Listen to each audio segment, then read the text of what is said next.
Hi everyone, it's me Boss Fallen and welcome to the Midnight Talk with me. And sa mga hindi pa po nakakilala sa akin, again, my name is Boss Fallen. I'm a full-time content creator and someday maging model and artist. Yeah. Then, ngayon na ulit tayo nakapag-usap na mga geto, nakaupo ako. And it's already February. Ewan ko, last week na nga ito ng February ngayon. So, hindi pala last week, last day na ng February ngayon. Then, magmo-March na. Okay, sobrang bilis ng araw, bilis ng panahon. Natapos na yung 2 months ng 2025. Okay? So, update sa akin. Sobrang dami nangyayari in the past months or weeks sa atin. And sa mga nakasubaybay sa akin dito sa social media, alam nyo, ang dami ng babago, ang dami nangyayari. So, balik muna tayo. Okay, so, ba't ba ako So, eto, wala na itong edit, dire-diretso na ito kasi para maramdaman nyo nag-uusap lang naman tayo. Sa mga di po nakakaala, I'm already monetized on YouTube, kaya lagi ako nagla-live gabi-gabi. And nagbabato ng mga reels na papansin nyo. Nagiging active na rin ako sa mga reels sa YouTube. Then, sa Facebook naman, meron na po akong advertisement sa live rin. Same with the YouTube. Then, yun nga, ang naiiwan na lang sa Facebook is yung ads on reels. So, hindi ko siya alam kung paano siya makuha. Basta sabi lang daw nila, bato lang daw ng bato ng mga content. And, yun nga, so, nung nagkaroon ako ng monetization sa mga lahat ng platform ko, talagang nag-iisip na ako, yung utak ko talagang nagraran ng mga contents. Hindi ko alam ano ba yung pwede kong magawang contents para mag-trending pa and makilala pa. At, ngayon, gumagawa ako ng mga team. Napapansin nyo naman sa social media ko, may mga Nigerian, may mga ibang content creator ako namimit. Gumagawa kami ng mga contents. Napapansin nyo, nagko-collaboration na ako sa mga ibang content creator. And siguro yun na yung time na nagbo-boost na yung mga social media ko. Sorry guys, may sipon kasi ako. Sa Facebook, mag-road 300,000 na tayo. Konting-konti lang. Like, sabihin natin mga 2,000. 2,000, nasa 300,000 na tayo sa Facebook. Then, dito naman, 10,000. Konti na lang yan. At nasa 200 subscribers na lang ata. Mag-10,000 na tayo. TikTok naman, TikTok is road to 500,000. So, yun ang pinaka malaki kong followers sa lahat ng social media ko, yung TikTok. So, 500,000 na po yun. Malapit na ako mag 500,000. Like, 50,000 na lang ata. 500,000 na ako. So, ayun. Nakipag-collab na po ako sa mga ibang content creator and may mga drama scene. May mga gagaming drama. Pero doesn't mean na love team na yun, guys. And I'm still single sa mga di po nakakaalam at yung mga nakita sa social media is just a content. I'm still single po hanggang hindi ko alam kung hanggang kailan kasi as a content creator hindi siya madali na makuha mo yung target engagement mo as a content creator, yung pangalan na gusto mong mabuo. So ngayon ginagawa namin yung best namin para gumawa ng mga content, nagko-collaborate talaga. Pero I'm still single, guys. So, it's just a content. Kung ano makikita sa social media, it's just a content. Pero in real life, nag-iipon pa rin ako sa kotse ko, bahay, investment. Kasi sabi ko naman sa inyo, bago mag-30, kailangan, wala na ako dito sa bahay ni mama. Kailangan nakapagpundar na ako, nakabukod na ako kay mama. Kasi kailangan ko na mapag-isa.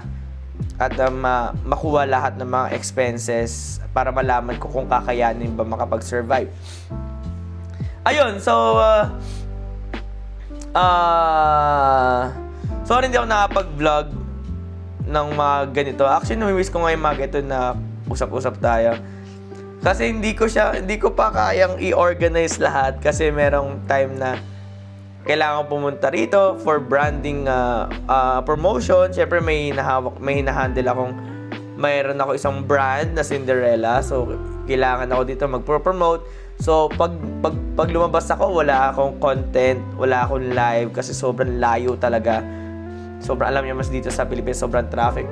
Then, pag may collaboration ako, wala rin akong live, wala rin akong content. So, actually, meron akong content, pero hindi siya agad-agad ma-upload. So, ine-edit pa yun.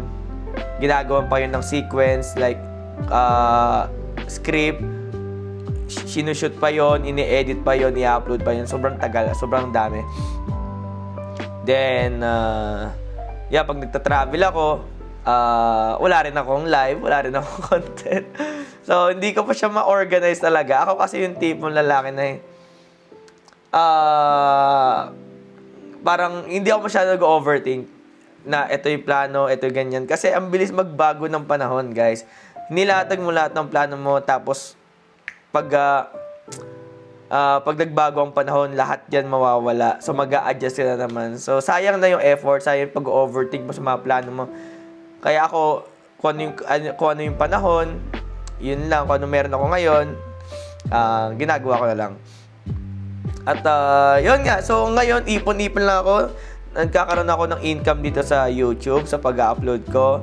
Hindi ko na po sasabihin sa inyo kung magkano po naiipon ko, pero nag-iipon lang po talaga ang YouTube ko ngayon. Hindi pa siya nare-reach yung pinaka target kong kailangan i-withdraw. Kasi sa YouTube kasi, kailangan maka $100 ka. Pero tinaas ko kasi yun eh. So, ayokong 100, every time ng $100, nawi-withdraw ko siya. Ayoko ng ganon. Baka kasi matempa ko na magastos siya ganon. So, pinataas ko yung yung target na withdrawal. So, tinaas ko yun. So, makukuha ko lang yung income ko sa YouTube pag na-hit ko yung amount na ganon. So, diretso yun sa bangko. Yung Facebook ko naman, yung iniipon ko sa Facebook, rekta agad yan sa bangko. Sa TikTok, rekta agad yan sa bangko. Lahat ng mga source of income ko sa social media, nirerekta ko lahat sa bangko. So, kumukuha lang ako ng mga tagwa 1,000, ganon, pang grocery, para sakto na to pang isang linggo, ganon. Or, merong iba, nagdadagdag, na nagbibigay ng pang grocery. So, hindi, minsan, sa isang week, or 2 week, hindi ko nagagastos yung naiipon ko sa bangko kasi meron nagbibigay mismo sa live, mismo sa mismo sa live, nagsesend sila. So, imbis na gagastos ako sa bangko, nakapag-grocery ako kahit papaano this week, nakaka-survive. So, yun. At, ngayon na nakikita ko sa sarili ko after 5 years being a content creator, at nakikita ko na bumunga naman lahat ng pinaghirapan ko. Mantakin nyo, after 5 years, man. After 5 years, talagang magpa-500 na tayo, 300 on Facebook, 10,000 on YouTube. Sobrang ko na-appreciate yung pinaghirapan ko as a content creator kasi sobrang worth it yon, sobrang laking impact yun sa akin kasi nga wala naman kaming source of parang bloodline na artista na makikipag-join ka lang sa relatives na yon tapos sisikat ka na rin. Hindi eh. Wala kaming bloodline na sikat na relative. So, ako mismong gumagawa sa sarili kong pangalan na from the scratch talaga. So, wala kaming bloodline na sikat. Talagang ako mismo ang gumagawa ng sarili kong pangalan. So, so far, so good. At,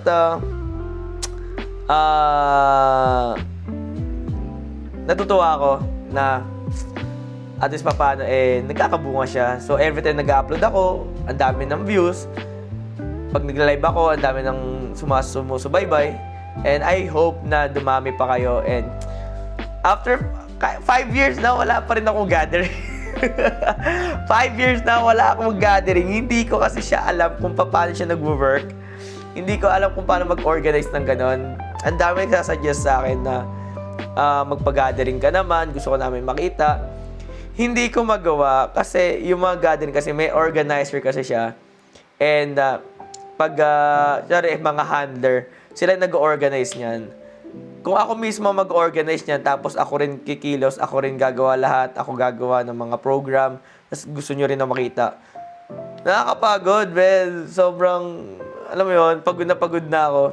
Pag ganun ang gagawin ko, kung ako mismo lahat gagawa, para lang magkita-kita tayo. So, kaya, ayun. So, thank you so much for listening to my, hindi ko alam kung podcast matawag dito.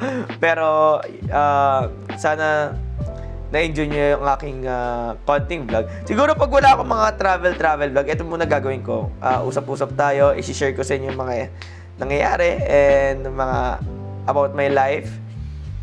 Siguro bukas pupunta akong Cinderella kasi more on content rin yun. Then Saturday may collaboration ulit. Then Sunday, hindi ko alam kung anong gagawin ko sa Sunday, pero baka magko-content na lang din ako. So, ayun. Thank you so much, everyone. Again, my name is Boss Wallen. I'm a content creator. And yeah, I hope I'll see you soon and I'll see you around. Welcome to the good life. Peace out.